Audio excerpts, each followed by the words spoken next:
You're not lazy, you're not broken, and you're definitely not imagining it. Brain fog hits 1 in 3 people. And today, I'm going to show you the signs that it might be affecting you.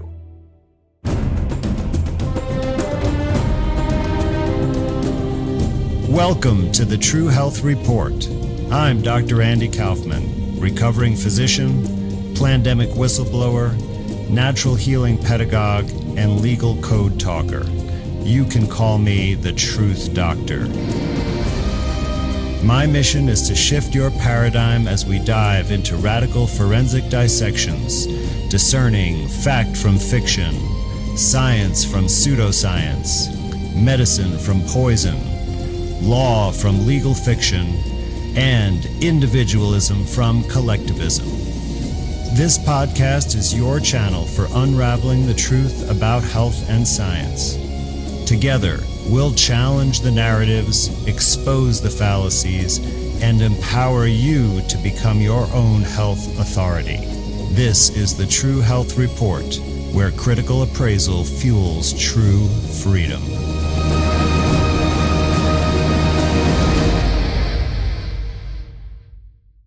Hello, everyone. I'm Dr. Andrew Kaufman, and today I'm going to talk to you about a somewhat nebulous subject, brain fog. Now, brain fog is not exactly a medical term. It's more of a lay term, and it only came into existence in the past couple of decades. Now, if you look on the internet now or in the medical literature, you'll often see brain fog associated with COVID, specifically with long COVID and post-immunization syndromes. However, this term, as I said, is not well defined and applies to many, many different situations, and it may in fact be the only thing that you're dealing with. So let's take a closer look at how we can figure out if this is something that we are in fact dealing with by looking at what other people say about it. Now, I just want to start off first and say that there are many well-established causes of cognitive deficits, meaning impairments in your thinking, reasoning, memory, attention, and those domains that are known as your cognitive functioning, or your intelligence, your smarts, your basic abilities with respect to that. That, of course, mostly are far ahead of the animal kingdom. Now, these can include, of course, things like dementia and mild cognitive impairment, which is the beginning stages of dementia, but also things like attention deficits, concentration problems, brain injuries, and many, many other conditions that can result in some form of cognitive decline. So without figuring out all the details about what is the specific cause of your condition, I want to give you a way that you can first understand exactly what brain fog means, at least to most people, and then also a way that you can ask yourself some questions, and I'm even going to go over a standardized assessment instrument to determine if you are not performing at your best with respect to your cognitive abilities. And this, of course, will be very important because in almost all cases, there is a lot you can do about it to recover those mental capacities that may have been slipping due to a variety of causes. So I'm going to discuss 2 papers today. And if you go to the link in the show notes, and go to my blog page, you'll see that all of the references are displayed there, as well as the transcript of this episode. So that's a great place to go for additional resources. It's very important that everything that I talk about is referenced. So this first paper is entitled, "What is Brain Fog?" And this is a very interesting kind of exploratory study because what they did is went on a social media platform, specifically Reddit, and they searched for posts that contained the words brain fog. And then what they did is they did an analysis to see what types of experiences people report. Now, they found 1,663 posts that met the criteria. And out of those, they actually analyzed 717. So that would be included in these numbers. And there are various experiences that I'll discuss one at a time that were reported. And the most prevalent, 51% of these posts contained depictions of forgetfulness or obviously memory problems. And this is, of course, what I was alluding to in the intro to the show, that we might be more forgetful, misplace things, forget names, appointments, places, and things like that. And so this is the most common experience that people have. Now, of course, you may, in your own recollection of your own forgetfulness, you may be misled because you may we have a tendency to hide some of our weaknesses. So, doing an objective test for memory is very helpful to make a more objective determination and see how your memory stacks up against the average individual. Now, the second most common reported symptom is difficulty concentrating. And this, of course, is something that we've all experienced from time to time, but has it interfered with your ability to learn things or get things done? And I think it's important that when we think about these types of symptoms, that we always consider, has it resulted in a functional impairment? Like, are we unable to do something that we perhaps were able to do before? Or are we unable to meet our own objectives, goals, or the expectations perhaps of our boss or of the workplace as a result of a lack of being able to concentrate? So if you are unable to sit down and think about a complex problem and make decisions, it could be that your concentration is affected. Now, there are a couple of symptoms here that are not typically associated with cognitive decline, but are somewhat unique to this amorphous term of brain fog. And one of those is dissociative phenomena.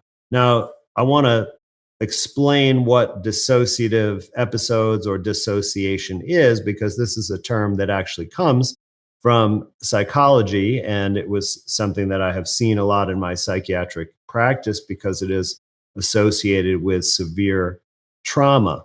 But it is normal that we all dissociate to some degree. And what it's literally referring to is that our senses become disassociated from our internal mental experience. So if you ever did an activity that you sustained your attention for a long period of time, like, for example, a long trip in a car where you were driving, you may notice at certain times that you suddenly kind of think, oh, was I just sleeping? Am I not paying attention to what's going on? And you realize that, oh my God, you kind of lost attention. Maybe you even missed your exit.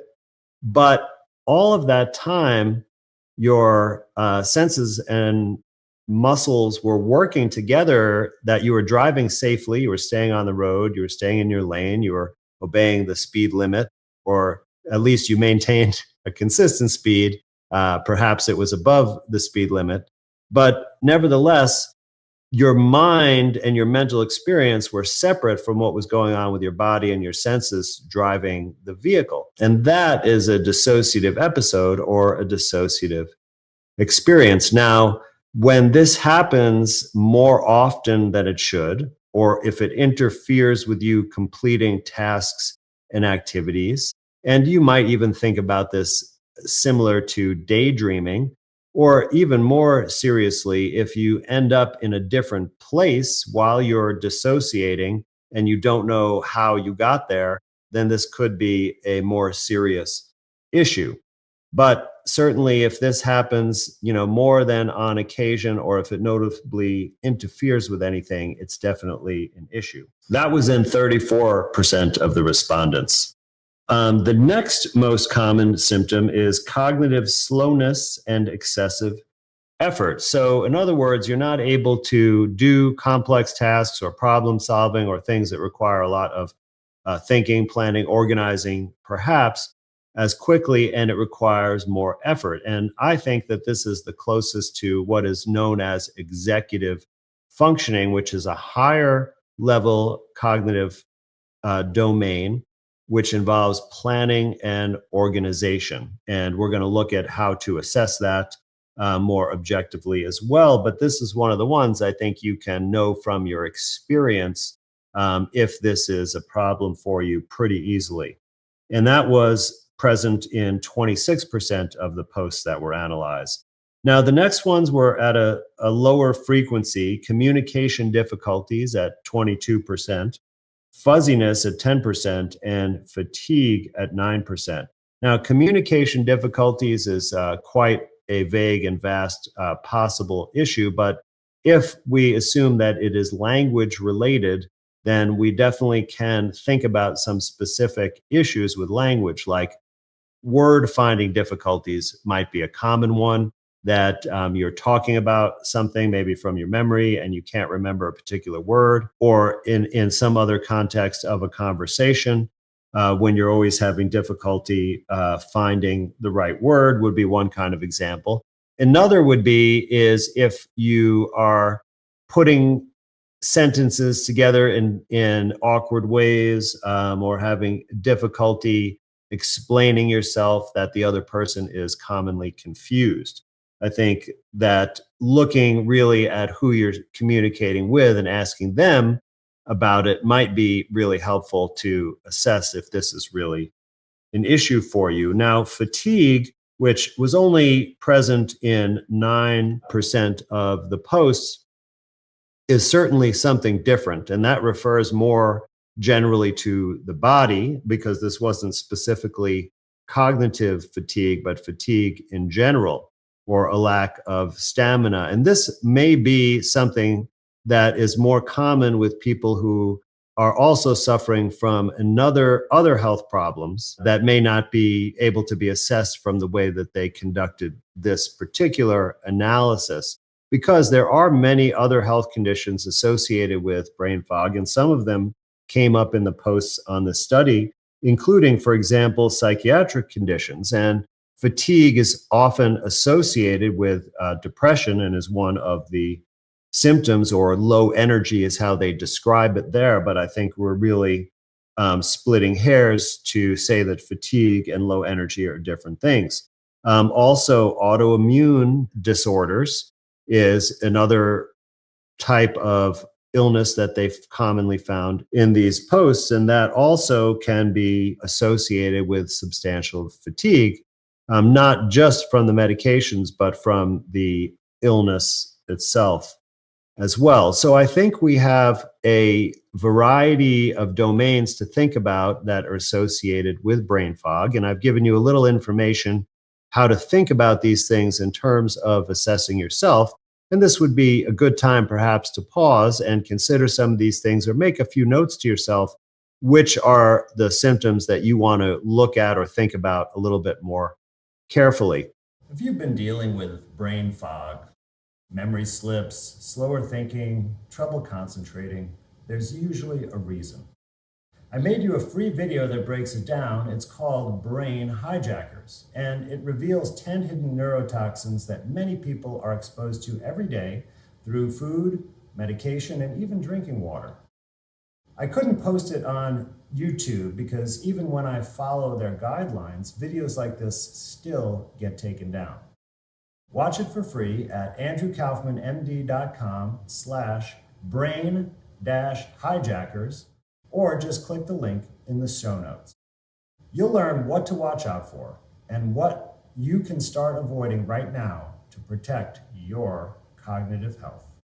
Now, I want to bring up one additional study that is about a particular instrument. Now, this assessment or screening tool really is what it is called the Montreal Cognitive Assessment. And I learned about this initially during my psychiatric training. And it is a pretty short test that is free. And in fact, in the show notes on my blog site, there is a link to the PDF, including the instructions. So it's a very short screening tool, and it has really, really excellent psychometric properties, or in lay terms, statistics. So when it has been administered to people with even very, very mild impairment in their cognitive abilities, it is shown that it can do a very good job of differentiating those folks from people who have normal cognitive function. So this has become a gold standard to assess people with, very, very mild cognitive impairment, and which is technically called mild cognitive impairment, or MCI. And this, condition is thought to be the beginning stages of dementias like Alzheimer's disease.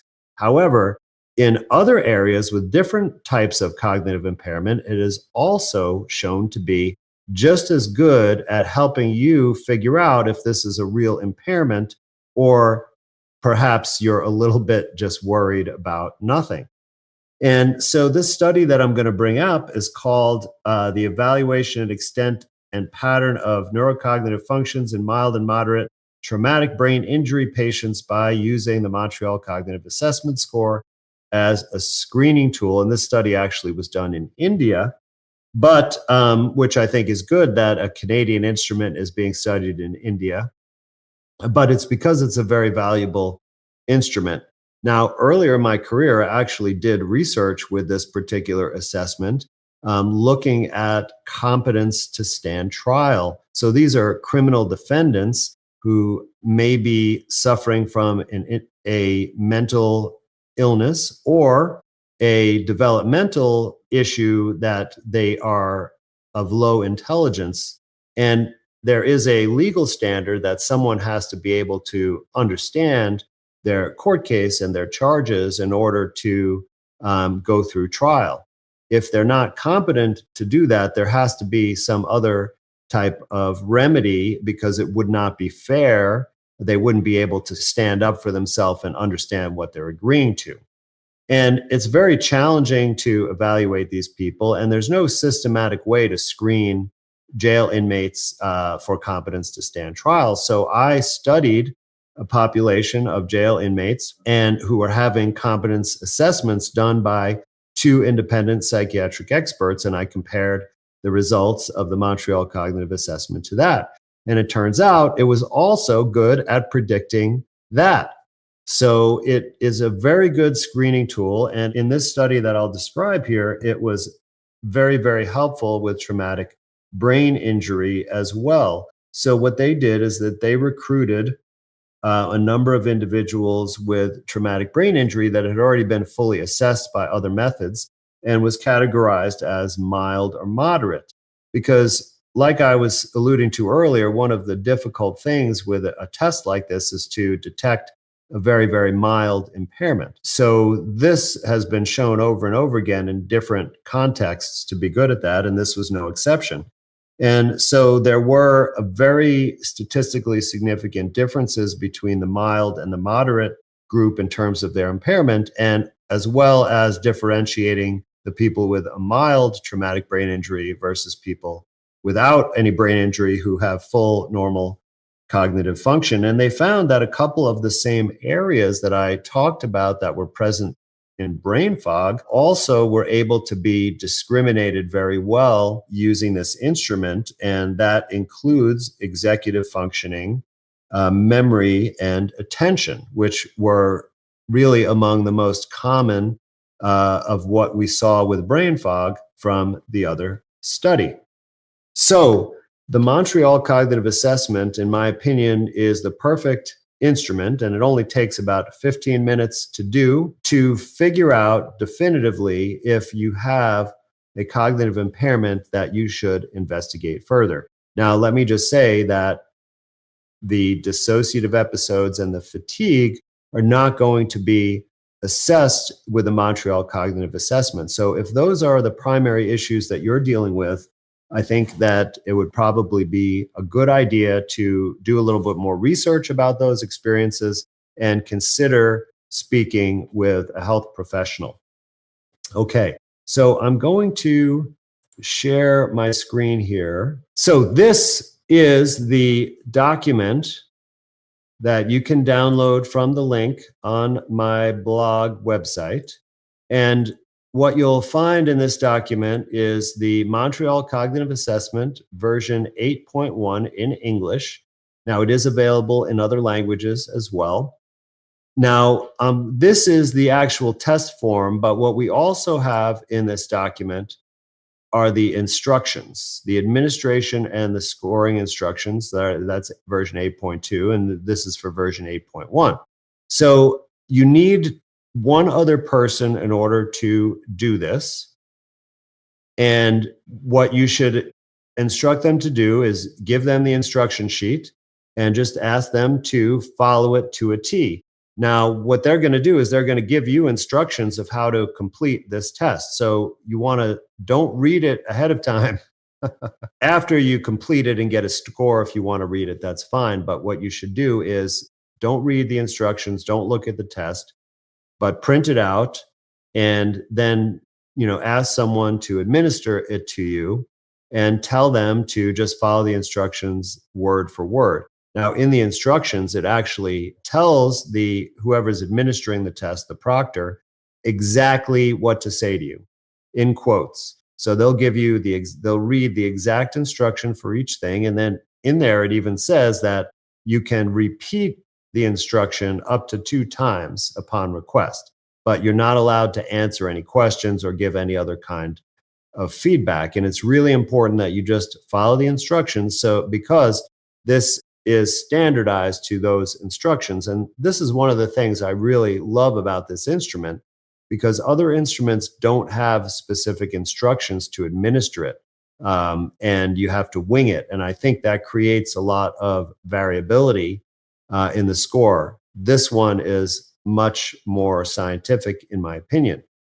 Now, I just wanted to go through the different domains that are assessed here and then talk a little bit about the level of education and why that matters as well. So we have here the visuospatial and executive functioning, and those are kind of related because it's assessing your executive functioning partly in a visuospatial domain. So it's going to test your sensory integration as well as your planning and organization. And this is called the trail making test. And then there is the cube test as well, and the clock drawing test. And many people who have practiced in psychology or psychiatry know about the clock drawing test because it's kind of a classic. So this top is going to assess those higher functioning areas in your cognitive domain. The executive functioning, which we saw was well represented in the reports on brain fog. Now we're going to go into some naming, and that is going to cover some language as well as memory. So some of those communication difficulties may be assessed in there. Then we're going to go into a specific memory test. And that is a very sensitive test. So if you have objective memory problems, you'll have some difficulties there, most likely, as well as on other areas of the test. Then you have a test for attention. Then some additional language testing. Then we have abstract reasoning, and this may not apply as much, but it could be related to concentration, and dissociation can disrupt this. And then we have the second half of the memory test, the delayed recall, and lastly, orientation. And now if anyone is not getting all the points for orientation, then you definitely need to undergo some additional evaluation. Now, the last thing I want to point out here is that, and it tells you what a normal score is, and it tells you then to add 1 point if you did not complete high school. And this is actually important because it's been shown in the testing data that people with higher levels of education have higher scores. So one time in a forensic setting, I was evaluating a math professor in graduate school, someone who was very advanced. Now, he would score a perfect score on an assessment like this, and he scored, I believe, a 28. Now, that is not low enough to be the cutoff for a problem. But because he was so highly educated and intellectually advanced in his career, that 28 for him was very significant. And when we did more in depth testing, it showed the true level of deficits that he had, especially with his memory, and he couldn't really go on as a professor.